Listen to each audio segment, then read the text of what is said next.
हर हर महादेव बच्चों, कैसे हो? आज हम सीखेंगे। हमारा भारत अद्भुत और चमत्कारी भारत है। हमारा भारत अद्भुत और चमत्कारी भारत है।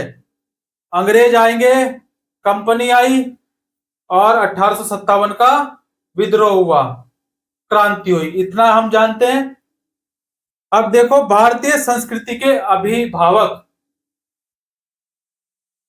कौन है? भारतीय संस्कृति का पिता कौन है?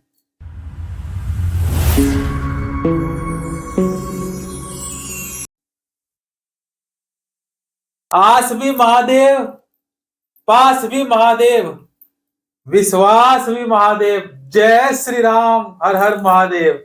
चलिए स्टार्ट करते हैं। क्या है आज देखो, भारतीय संस्कृति के अभिभावक किसको कहा जाता है? कौन है मालिक? कौन है भारतीय संस्कृति का मालिक? हमारा भारत अद्भुत और चमत्कारी भारत है। और भारतीय संस्कृति का मालिक कौन है? अभी नहीं बताऊंगा, अभी नहीं बताऊंगा। देखो, यकीन मानिए, कल उसी का सपना पूरा होगा। यकीन मानिए, कल उसी का सपना पूरा होगा जो सच्चे मन से हर हर महादेव लिखकर फॉलो करेगा। चमत्कार उन्हीं के साथ होता है जिन्हें ऊपर वाले पर विश्वास होता है। तो ब्रिटिश शासन हम पढ़ते हैं। Come to the point. देखिए, अंग्रेज, ये अंग्रेज कैसे बैंड बजाएंगे अभी देखते हैं। अंग्रेज, और अंग्रेज से हम क्या जानते हैं? हम जानते हैं ईस्ट इंडिया कंपनी। क्या जानते हैं? East India company. और 1857 की क्रांति। इतना मोटा मोटा तौर पे हम इतना जानते। देखो, ब्रिटिश शासन के कारण, इसको बोलेंगे, क्या बोल सकते हैं हम इसको हम मान सकते हैं। क्या क्या मान लो, चलो मान लीजिए, कल्पना करिए, क्या ये ब्रिटिश शासन है। ब्रिटिश शासन के कारण जो राजा थे, नवाब थे, किसान थे, आदिवासी थे, किस किस पर तरह तरह के प्रभाव पड़े थे। हम यह समझने का प्रयास करेंगे कि इन चीजों से विद्यार्थियों के जीवन पर क्या असर पड़ेगा। भारतीय संस्कृति का मालिक और इन विद्यार्थियों के जीवन को समझना इसलिए जरूरी है क्योंकि भारत में अंग्रेज केवल भू क्षेत्र पर विजय और आय पर नियंत्रण ही नहीं चाहते थे। उन्हें लगता था कि उनका एक सांस्कृतिक मिशन भी है। उन्हें क्या लगता था? अंग्रेजों को लगता था कि उनका एक सांस्कृतिक मिशन भी है, संस्कृति का मिशन। उन्हें लगता था कि उनका एक सांस्कृतिक मिशन भी है। वे मानते थे कि उन्हें देसी समाज को सभ्य बनाना है। अंग्रेज मानते थे, क्या मानते थे अंग्रेज? कि देसी समाज को सभ्य बनाना है और उसके रीति रिवाजों और मूल्य मान्यताओं को बदलना है। जो मूल्य मान्यताएं उनको बदलना है। इसके लिए कौन से बदलाव लाए जाने थे? भारतीयों को शिक्षित और सभ्य और अंग्रेजों की सोच के मुताबिक अच्छी प्रजा बनाने के कौन कौन से कदम उठाए जाने थे? अंग्रेजों के पास भी इन सवालों के कोई बने बनाए जवाब नहीं थे।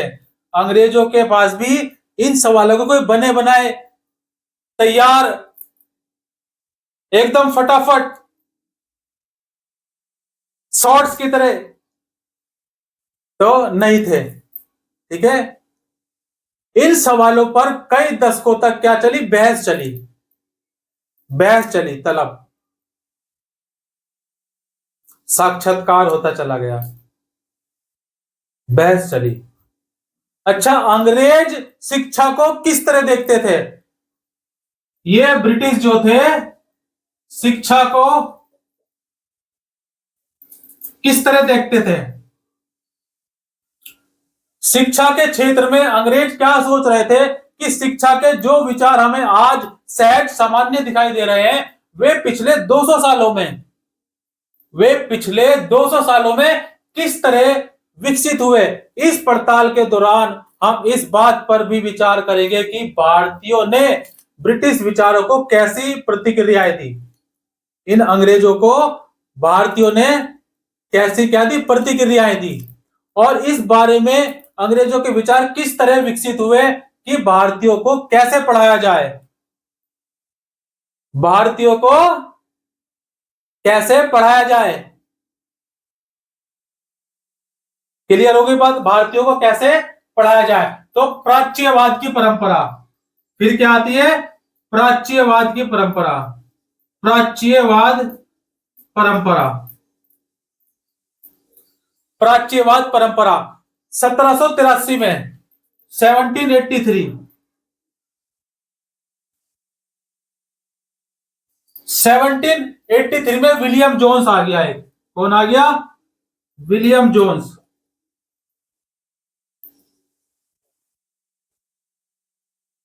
विलियम जोन्स एक सज्जन व्यक्ति, कहां पर आया ये आया कलकत्ता में। बड़ा सज्जन व्यक्ति था, एकदम मुलायम सा, मखमल जैसा,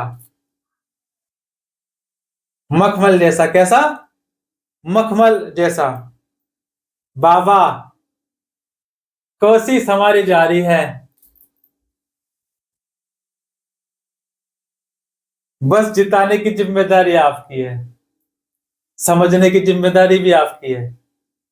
समझ गए। 1783, 1783 में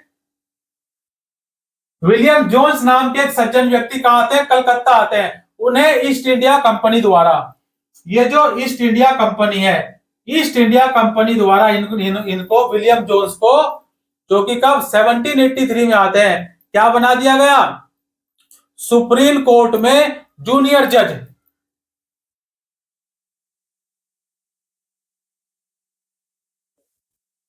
सुप्रीम कोर्ट में इनको क्या बना दिया, जूनियर जज के पद पर तैनात कर दिया।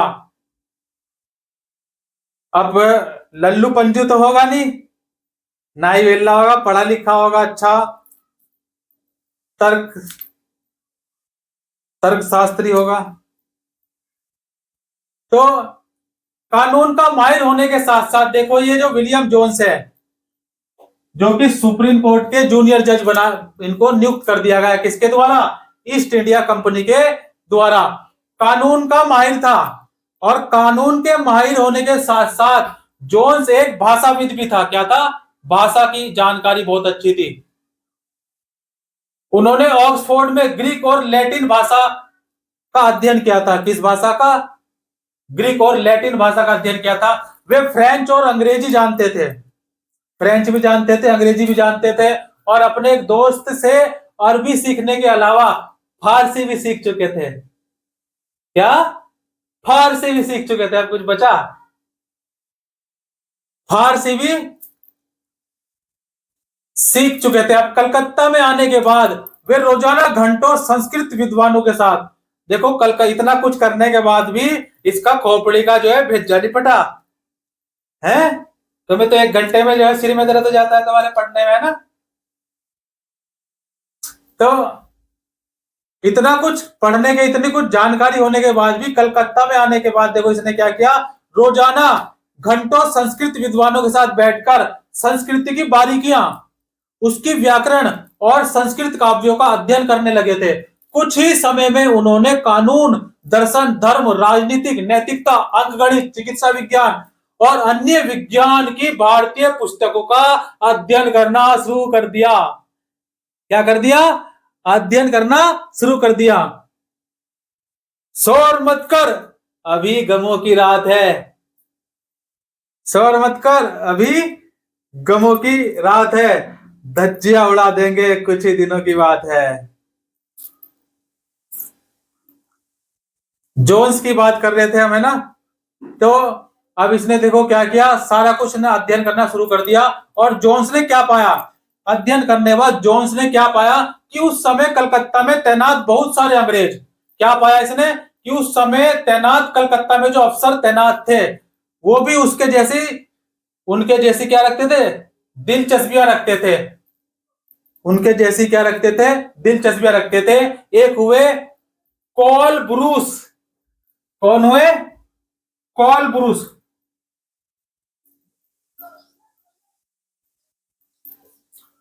कोलब्रुक, और इनके साथ थे थेनेलियल, थे ने थे, कैसे लिखेंगे बच्चे बताओ? थे, थे से थर्मस, थे से क्या होता है बताओ, जल्दी बताओ, थे से, हाँ, थैले, थैले, थैलेनियल, ये अपना थैला लेके आ गया है। आजकल तो जब पीठ में जाते हैं, बाजार में जाते हैं, थैला लेके नहीं जाते, क्यों? प्लास्टिक बैन है, बैन है प्लास्टिक, फिर भी नहीं जाते लेके। प्रधान जी ने थैला दिया था, कहां गया? यूज करते हो? डस्टबिन, चावल रख रखे डस्टबिन में, क्या बात है, डस्टबिन में चावल, ओह माय गॉड, मैं मर जावा गुड़ खा के।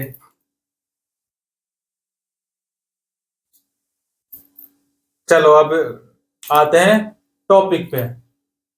देखो, कोलब्रुक और थेनेलियल, पूरा नाम लिख दूं? हॉल हेड, पूरा नाम लिख लो, हॉल हेड।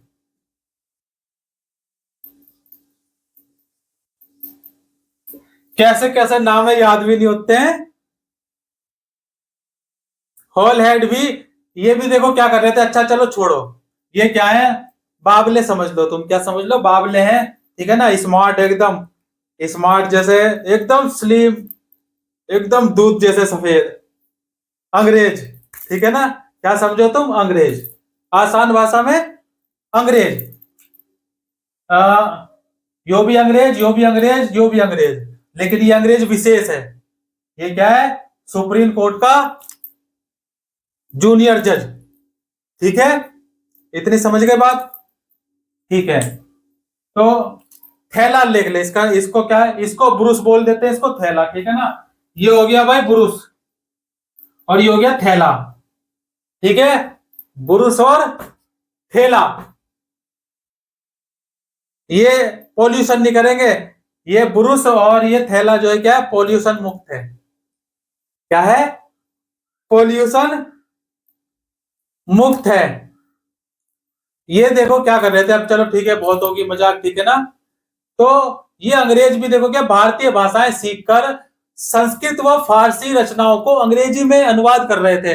ये क्या कर रहे थे, इन्होंने हिंदी सीखी, हिंदी लिखना सीखा, पढ़ना सीखा, और हमारे संस्कृत व फारसी रचनाओं को इन्होंने क्या कर लिया, अंग्रेजी में ट्रांसलेट कर लिया, अनुवाद कर लिया, किसमें? अंग्रेजी भाषाओं में। समझने में आसानी होगी, सभी को पता चल गया। इन लोगों के साथ साथ मिलकर, थैले और ब्रुस के साथ मिलकर, भाई थैले और ब्रुस के साथ मिलकर इस विलियम जोन्स ने क्या किया? समझ रहे बात को? थैले और विलियम जोन्स ने मिलकर, विलियम जोन्स ने मिलकर थैले और ब्रुस के साथ चोरी कर ली है। टांग खींचने वाले लोगों को, टांग खींचने वाले लोगों को, टांग खींचने वाले लोगों को भाई क्या जवाब देना चाहिए, तुम बताओ?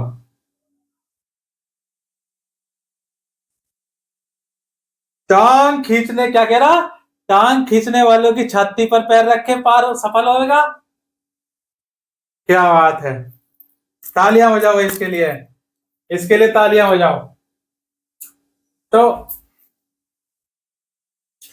अब देखो क्या हुआ, विलियम जोन्स ने ब्रुस और थैले के साथ मिलकर, इन अंग्रेजों के साथ मिलकर क्या किया, इन अंग्रेजों के साथ मिलकर एशियाटिक रिसर्च नामक एक शोध पत्रिका का क्या किया, प्रकाशन किया, और एशियाटिक सोसाइटी ऑफ बंगाल, यहां लिख देता हूं चलो, Asiatic Society of Bengal, Asiatic Society of Bengal की स्थापना की, और इसके साथ साथ क्या क्या, इसके साथ साथ, इसके साथ साथ क्या क्या है, एशियाटिक रिसर्च नामक शोध पत्रिका का भी प्रकाशन शुरू किया, जोन्स और कोलब्रुक भारत के प्रति एक खास तरह का रवैया रखते थे। ये दोनों क्या थे? ये दोनों हमारे भारत, अद्भुत भारत, चमत्कारी भारत, सोने की चिड़िया कहा जाने वाला हमारा भारत, इसके प्रति क्या रखते थे? दिलचस्पी रखते थे और संस्कृति के प्रति गहरा आदर भाव रखते थे। उनका मानना था कि भारतीय सभ्यता प्राचीन काल में अपने वैभव के शिखर पर थी। भारतीय सभ्यता वैभव के शिखर पर थी प्राचीन काल में, परंतु बाद में उसका पतन होता चला गया। काहे? बाद में क्या, अब हर चीज की क्या एक्सपायरी डेट होती है। अब तुम एक जगह कूड़ा करोगे और वहां सफाई नहीं करोगे तो क्या होगा? अब तुम अपने कमरे में क्या करो? कूड़ा करते रहो, करते रहो, करते रहो, सफाई मत करो, एक दिन देखना भर जाएगा कूड़े से। फिर सोओगे कहां? कहां सोओगे? नहीं सो पाओगे ना। तो भारतीय सभ्यता प्राचीन काल में क्या था? अपने वैभव के शिखर पर थी, परंतु बाद में क्या होने लगा? पतन होता चला गया। उसकी राय में भारत को समझने के लिए प्राचीन काल में लिखे गए यहाँ के पवित्र और कानूनी ग्रंथ को खोजना व समझना बहुत जरूरी था। उनका मानना था कि हिंदुओं और मुसलमानों के असली विचारों व कानूनों के प्रति इन्हीं रचनाओं के जरिए समझा जा सकता है। तो उनके विचारों को, कानूनों को इसी के हिसाब से जो है, इसी के द्वारा समझा जा सकता है। इन रचनाओं को पुनः अध्ययन से ही भारत के भावी विकास का आधार पैदा हो सकता है। इस तरह जोन्स और कुक दोनों ने क्या किया? प्राचीन ग्रंथों को ढूंढने, इन दोनों ने क्या किया? जोन्स ने, मेरा एक दोस्त है उसका नाम है जॉन, हम दोनों हम आपस में दोस्त हैं, ठीक है, साथ पढ़ते थे, तो हमने आपस में नाम लगे जॉन, तीनों के नाम जॉन। तो एक जॉन आया, ठीक है ना, जॉन, हमने जो है बिजनौर वाले जॉन को, भाई एक जॉन हमारा उत्तर प्रदेश में रहता है और वैसे तो उत्तर प्रदेश के ही है वो, तो जूनियर जज की पोस्ट पे अपॉइंट कर दिया है। किसकी? जूनियर जज की पोस्ट पे क्या कर दिया? अपॉइंट कर दिया, सुप्रीम कोर्ट का वो भी। और इसने अब क्या किया? किसके साथ मिलकर? ब्रूस के साथ मिलकर सारा मामला निपटा दिया। देखो अब इन्होंने दोनों ने क्या, मोस्ट इंपोर्टेंट क्या थी कि ज्यादा से ज्यादा प्राचीन ग्रंथों को ढूंढें और क्या करें? उनकी व्याख्या करें और उनका अनुवाद करें, जितने ज्यादा से ज्यादा मिल सके, जितने ज्यादा से ज्यादा मिल सके उन्हें ढूंढें और क्या करें? उनको, उनकी व्याख्या करके उनका क्या करते हैं? ट्रांसलेशन करते हैं, इंग्लिश में ट्रांसलेट करते हैं, अनुवाद। और ज्यादा से ज्यादा लोगों तक अपने नतीजे पहुंचाने में जुट गए। जो उन्होंने नतीजे निकाले, निष्कर्ष निकाले, उन नतीजों को पहुंचाने में जुट गए। उन्हें विश्वास था कि यह परियोजना न केवल अंग्रेजों को भारतीय संस्कृति से सीखने में मदद देगी, बल्कि भारतीयों को भी अपनी विरासत को दोबारा अपनाने और अतीत के लुप्त वैभव को समझने में क्या करेगी? मदद देगी। इस प्रक्रिया में अंग्रेज भारतीय संस्कृति के अभिभावक और मालिक दोनों की भूमिका निभा रहे थे। ये अंग्रेज क्या थे? अंग्रेज भारतीय संस्कृति के अभिभावक, भारतीय संस्कृति के पिता, मालिक दोनों की भूमिका निभा रहे थे। पापा, भारतीय संस्कृति का पापा कौन है? पापा जी भी और मालिक भी कौन बन गए? अंग्रेज। दोनों की भूमिका कौन निभा रहे थे? अंग्रेज निभा रहे थे। इन प्रयासों से और विचारों से प्रभावित होकर, इन प्रयासों और विचारों से प्रभावित होकर कंपनी के बहुत सारे अधिकारियों ने दलील दी। कंपनी के बहुत सारे अधिकारियों ने क्या दी? दलील दी। अंग्रेजों को पश्चिमी ज्ञान की बजाय भारतीय ज्ञान को ही प्रोत्साहन देना चाहिए। वे चाहते थे कि प्राचीन भारतीय ग्रंथों के अध्ययन को प्रोत्साहित करने और संस्कृत व फारसी साहित्य व काव्य पढ़ाने के लिए संस्थानों की क्या करे? स्थापना करे, संस्थानों की स्थापना करे।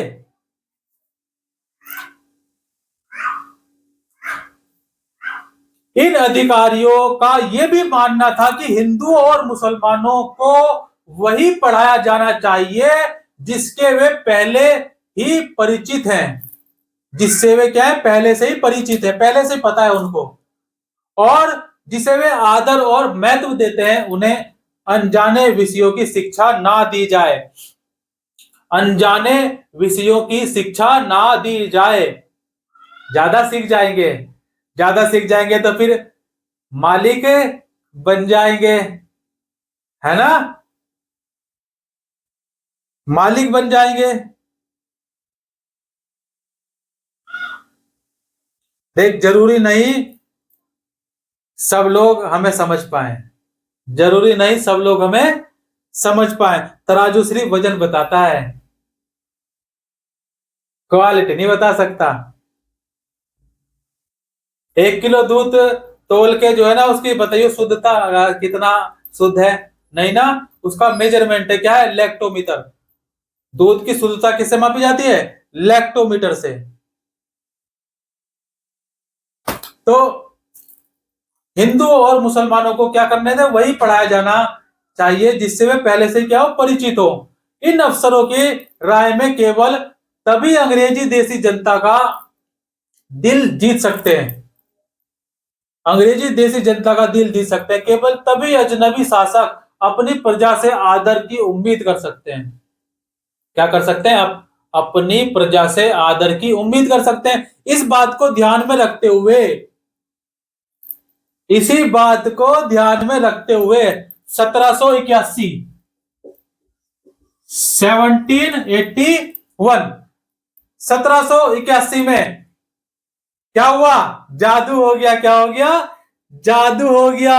आप हमें नफरत से देखो या प्यार से देखो, आप हमें नफरत से देखो या प्यार से देखो, हम दोनों में ही कमाल लगते हैं। अब देखो 1781 में हिंदू और मुसलमानों को वही पढ़ाया जाना चाहिए जिससे वे पहले ही क्या हो, परिचित हो। मैं रिपीट कर रहा हूं, क्या हो, परिचित हो, जिसे वे आदर और महत्व देते हैं। उन्हें अनजाने विषयों की शिक्षा ना दी जाए, अनजाने विषयों की शिक्षा ना दी जाए। और राय में क्या था, केवल अंग्रेज देशी जनता का दिल जीत सकते हैं, केवल तभी अजनबी शासक अपनी प्रजा से आदर की क्या कर सकती है, उम्मीद कर सकती है। तो इस बात को ध्यान में रखते हुए 1781 में अरबी फारसी, अरबी अरबी फारसी इस्लामिक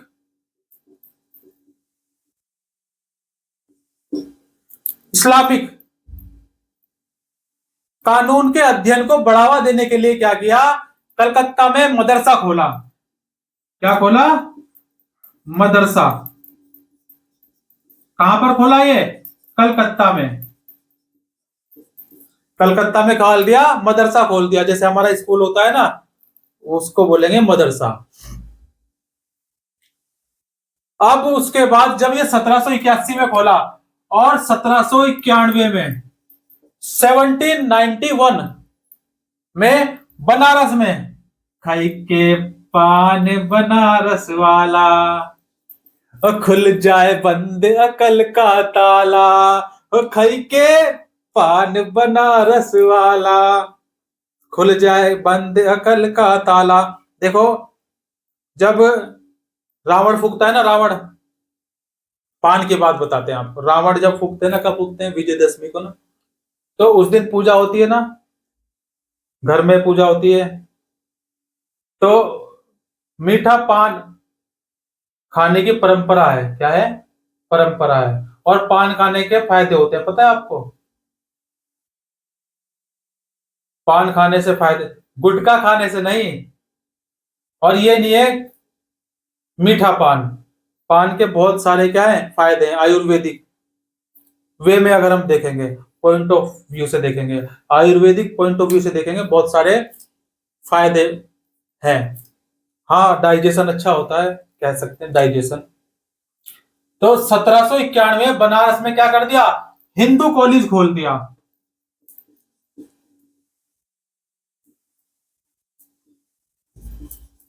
क्या खोल गया बच्चों, हिंदू कॉलेज। बहुत बोरिंग लगती है तुम्हें पढ़ाई, पढ़ने में मजा नहीं आता है। 1791 बनारस हिंदू कॉलेज की स्थापना की गई ताकि प्राचीन संस्कृत ग्रंथों की शिक्षा दी जा सके। जो ये क्यों हुआ, ये सब क्यों हुआ भाई, ये अंग्रेजों ने इन्होंने मिलकर क्यों किया।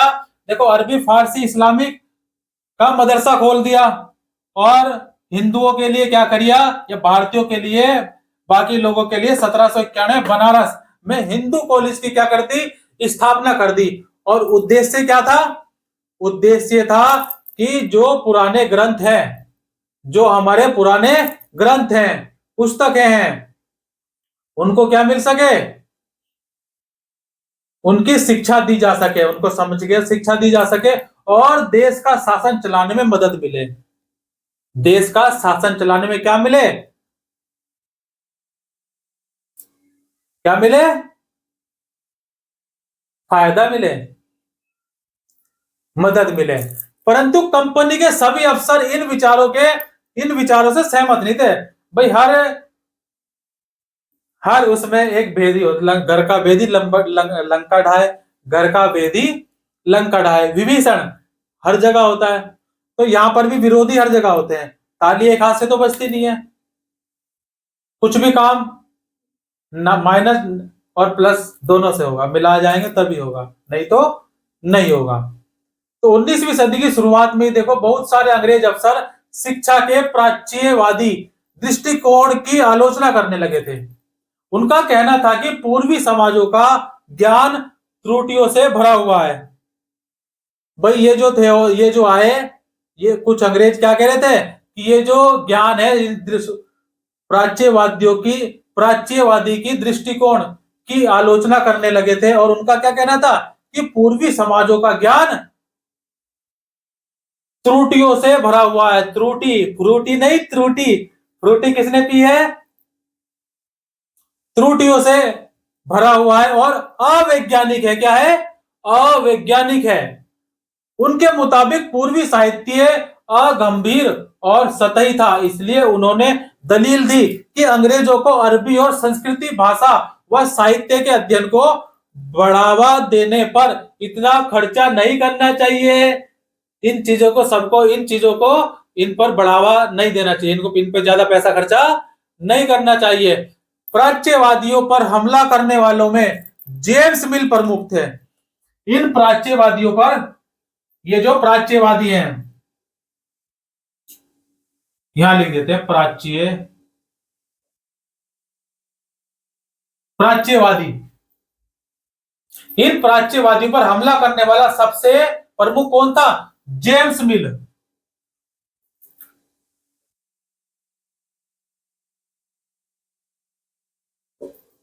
जेम्स मिल, मिल तू बाहर, तुमने मेरे रंग कैसे लगा दिया साले, मिल बाहर तू, मिल बाहर, जेम्स मिल, मिल बाहर।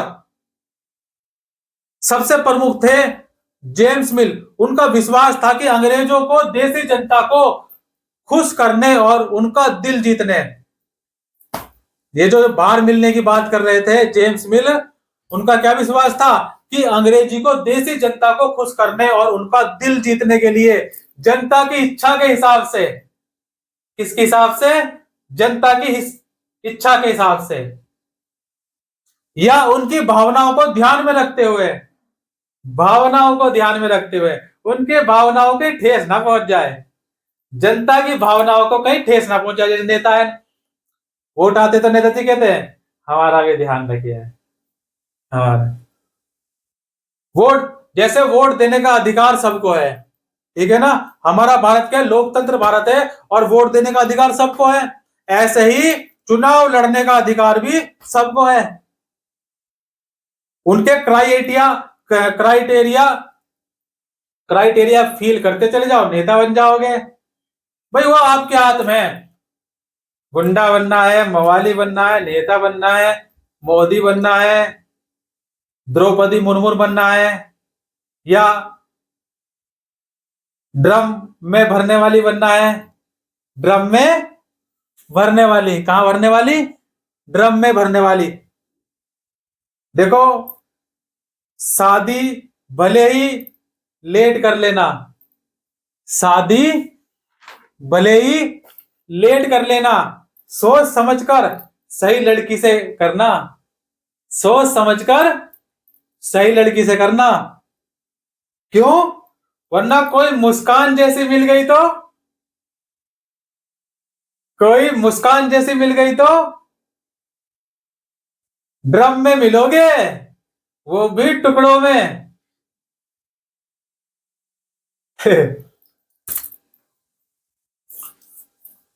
देखो, प्राच्यवादियों पर हमला करने वाले जेम्स मिल प्रमुख थे। क्या विश्वास था इनका?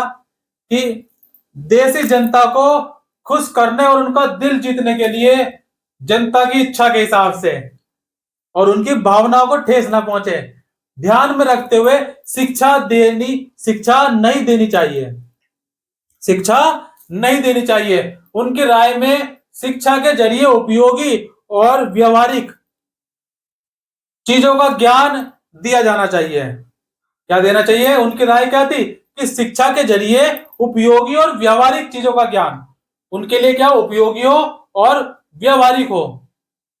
इसलिए भारतीयों को पूर्वी समाजों के काव्य और धार्मिक साहित्य की बजाय यह पढ़ाया जाना चाहिए कि पश्चिम ने किस तरह की वैज्ञानिक और तकनीकी सफलताएं हासिल कर ली, सफलताएं हासिल कर ली। तुम मुझे जैसा देखो वो नजर तुम्हारी, तुम मुझे जैसा समझो वो सोच तुम्हारी। तो वैज्ञानिक और तकनीकी सफलताएं हासिल कर ली। 1830 के दशक में, 1830 के दशक तक प्राच्यवादियों का विरोध और तीखा हो गया। इनका विरोध भाई, इनका विरोध और तीखा कब हुआ? 1830 के बाद। 1830 के बाद विरोध और तीखा हो गया, एकदम चटपटा मसालेदार। थॉमस बेबी गंटन, कौन है? थॉमस बेबी गंटन,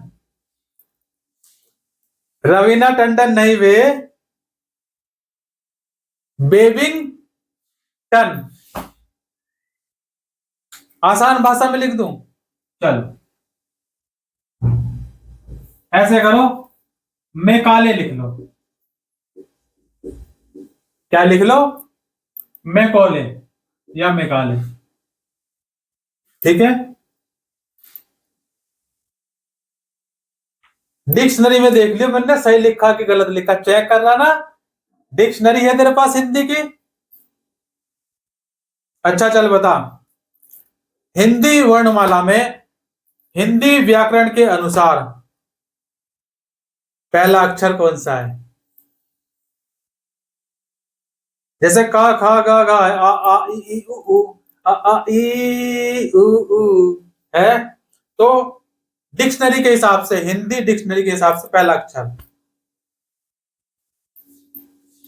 क्लास के बाद बताइए। वह भारत को असंभव असभ्य देश मानते थे। देखो, मैकाले इन आलोचकों में सबसे मुखर और प्रभावशाली विचारक थे। कौन? मैकाले सबसे प्रभावशाली। क्यों? देखो, वह भारत को असभ्य मानते थे। मैकाले भारत को क्या मानते थे? असभ्य मानते थे, जिसे सभ्यता का पाठ पढ़ाना जरूरी था। असभ्य मानते थे और सभ्यता का पाठ पढ़ाना जरूरी था। मैकाले के मुताबिक पूर्वी ज्ञान की कोई भी शाखा इंग्लैंड की प्रगति के समकक्ष नहीं थी, इसके समकक्ष नहीं थी। मैकाले का कहना था कि एक अच्छे यूरोपीय पुस्तकालय का केवल एक खाना ही भारत, एक खाना पुस्तकालय का एक अच्छे यूरोपीय पुस्तकालय का केवल एक खाना ही भारत और अरब के समूचे देश साहित्य के बराबर है। देखो कितनी बड़ी बात कह दी। एक लाइब्रेरी है, जैसे एक लाइब्रेरी मान लो आप, कमरा है ये, ठीक है। क्या कहा इसने, देखो ध्यान से समझेंगे बात, कितना मुखर और प्रभावशाली विचारक था ये। भारत और अरब के समूचे देश साहित्य के बराबर, एक अच्छे यूरोपीय पुस्तकालय का केवल एक खाना, मतलब एक पार्ट। अगर ये पुस्तकालय मान लें पूरा, तो इसका एक पार्ट, समझ गए। हाँ,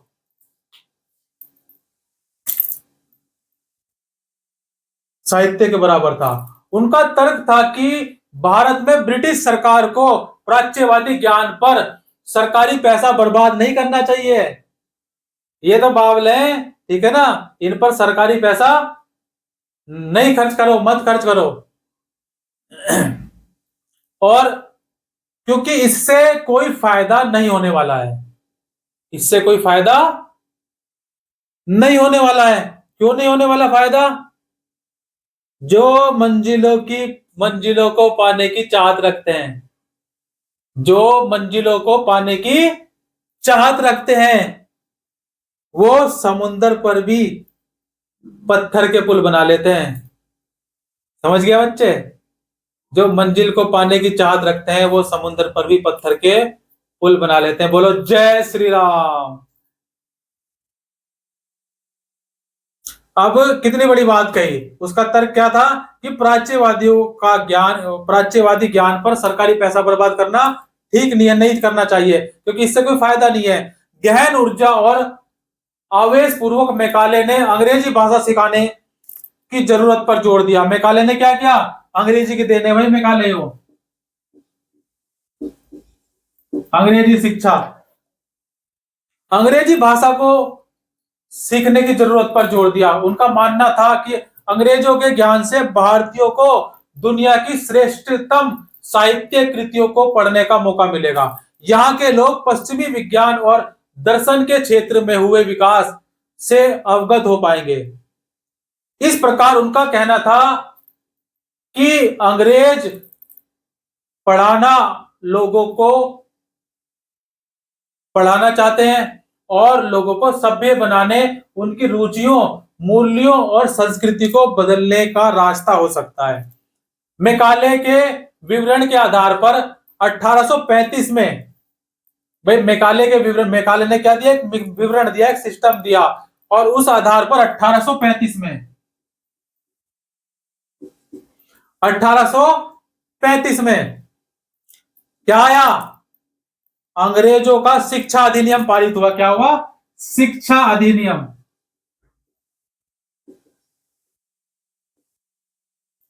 शिक्षा अधिनियम पारित किया। यह फैसला भी लिया गया कि अंग्रेजी को उच्च शिक्षा का माध्यम बनाया जाए। क्या फैसला लिया गया? अंग्रेजी को उच्च शिक्षा का माध्यम बनाया जाए। कलकत्ता मदरसे तथा बनारस संस्कृत कॉलेज जैसे प्राच्यवादी संस्थानों को प्रोत्साहन ना दिया जाए। इन संस्थानों को अपने आप क्षरण का शिकार होते जा रहे अंधकार के मंदिरों की संज्ञा दी जाती है।